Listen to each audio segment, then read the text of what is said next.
একা একা আমার সামনে দাঁড়িয়ে মাইক বাজাচ্ছে। তোর মতো দুটো জিনিস নিয়ে আয়, ওরফে বোঝা কি একা একা আমার সামনে দাঁড়িয়ে মাইক বাজাচ্ছে। তোর মতো দুটো জিনিস নিয়ে আয়, তাতেও আমার কিচ্ছু করতে পারবি না।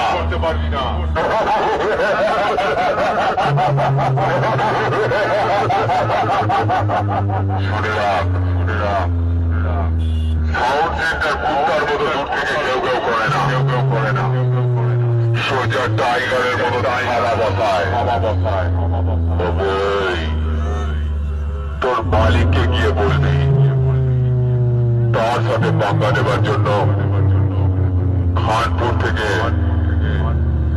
সাউন্ড সেন্টার ওরফে মজা সাথে পাঙ্গা নেবার জন্য খানপুর থেকে